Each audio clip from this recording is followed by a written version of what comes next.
Work, kid. Work, been way up for a minute now. Hold up, it's been a minute. Wow, I've been way up. I can feel it now. Tell my family I'ma get it now. All right, people, you guys are watching and or listening to another Nomadic Cole YouTube video for your guys' entertainment and education. Be sure you guys leave a like, leave a comment, share, and of course subscribe for more. Anyways, guys, I have to warn you before we start this video. We're going to go over some somewhat disturbing content. We're going to play a clip that, well, let's just say it won't be for the faint of heart. So if you're a child, you're a little kid, or you're one of the faint of heart, or let's just say you just don't want to see carnage, I suggest you change channel now. But if you do, well then this video may be for you. For those who don't know, who haven't been paying attention to world affairs, and for those who have, if you don't know, well, Syria has fallen to the Al-Qaeda terror organization. Those who have at least somewhat of an idea about politics at the geopolitical level will know that Al-Qaeda is the people who went and bombed the Twin Towers with their airplanes. They would also know that Al-Qaeda's former leader was Osama bin Laden, and they were hiding him for many years, and he was taken out under the Obama administration. And after that, Al-Qaeda kind of fell. They were leaderless, they fell silent for a while, but they were still operating somewhat under the radar. But for the most part, it seemed like they were quelled. Sadly, they were not.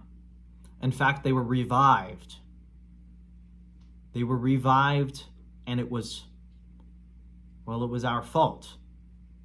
You see, it was the fault of countries like Israel, the United States, and Russia, and Iran, and many others for, well, allowing them the opportunity to do this horrible act.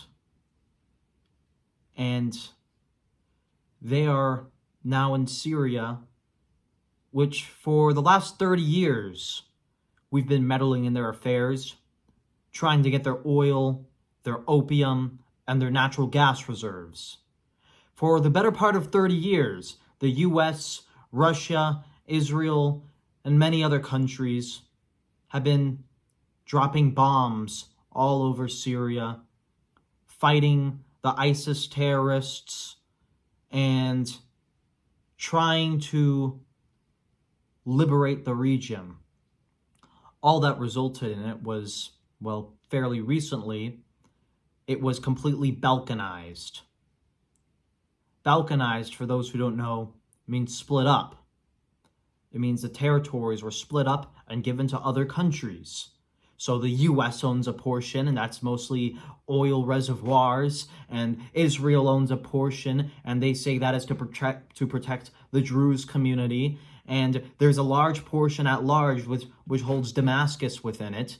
It's central Syria, and that has now been taken over by the Al-Qaeda terror organization. And then a little chunk goes to Turkey or whatever, and it's just in shambles, let's put it that way. And being balkanized like this destroyed their central government. You see, their former leader, although an authoritarian dictator himself, not nearly as bad as Al-Qaeda, Assad left. He ran off to Russia with his family, and Al-Qaeda took over.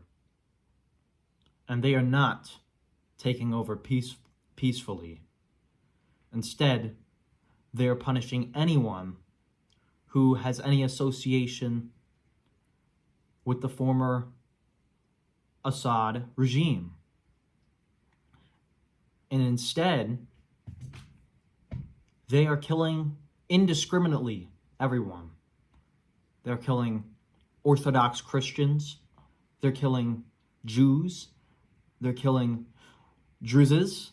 They're killing Kurdish people. And they are even killing Alawite Muslims. It is indiscriminate. And anyways, just to show you guys, let's roll the tape.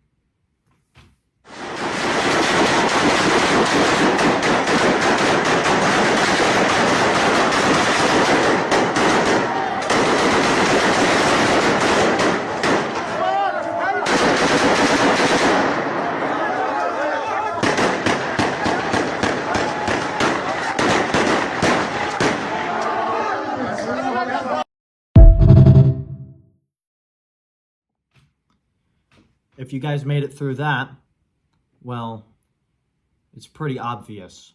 It's disgusting. It's terrible how these people are going and just being slaughtered. But if you really thought that was bad, I have bad news for you. It's going to get a whole lot worse. You see, it doesn't end with us just balkanizing and dropping some bombs all over them. Doesn't end with Al-Qaeda taking over. Because once Al-Qaeda takes complete power of everything, and they've already pretty much done so, well, then Al-Qaeda gets to be the government. And Al-Qaeda, if you don't know, was funded by Israel. It might be hard to believe, I know, but it's true. The former director of Mossad said so in an interview. The former director of Mossad said that they were helping out injured Al-Qaeda members. They went and funded Al-Qaeda. They gave them weapons, and they even trained them. And this was all done under secrecy. Why, you may ask? Why would they fund an enemy of theirs? It was to fight ISIS.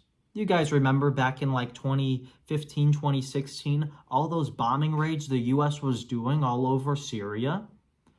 You know, oil reservoirs going up in smoke and blowing up in extremely big explosions, bigger than the 4th of July? Well, during that time, Mossad was going around and, well, trying to have Al-Qaeda come in and be a proxy to fight against ISIS.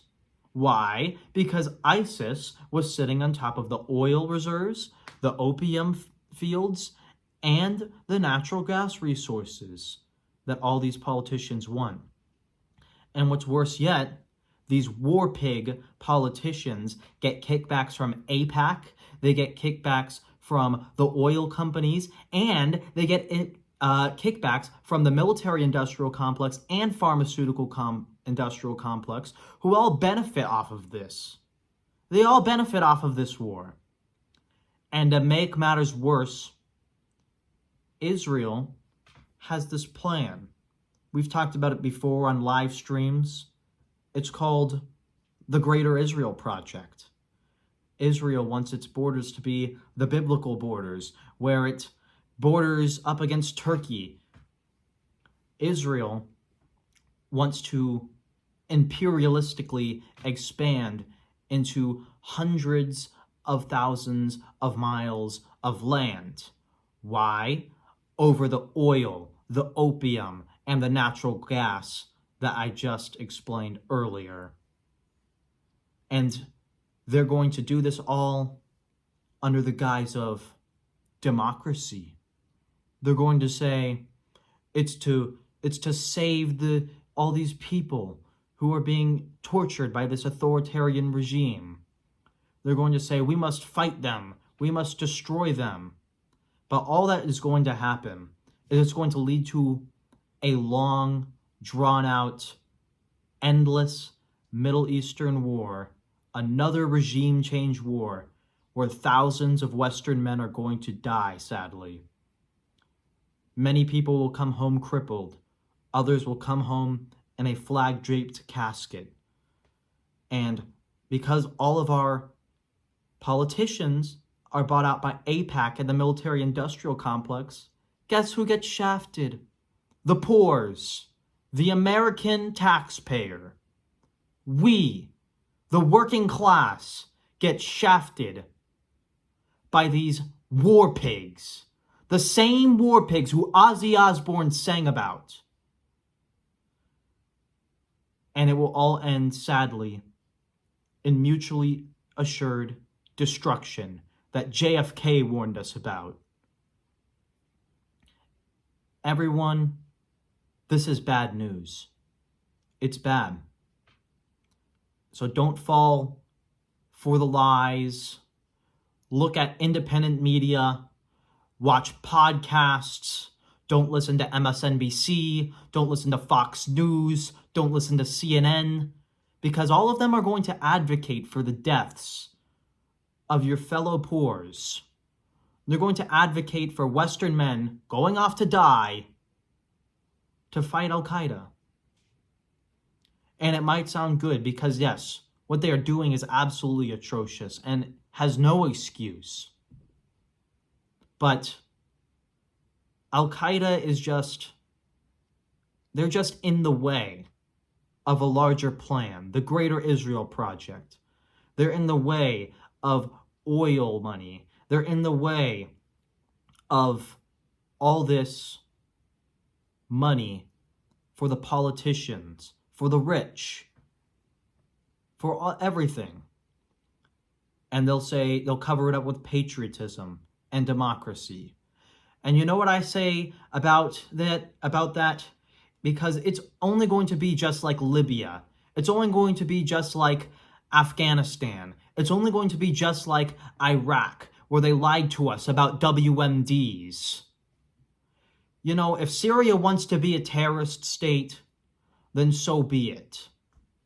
Israel has one of the most powerful militaries in the world. They have an Iron Dome that is virtually impenetrable. Something like 98% of any handcrafted rockets, little bottle rockets or whatever, that Al-Qaeda will be shooting at Israel will be knocked down.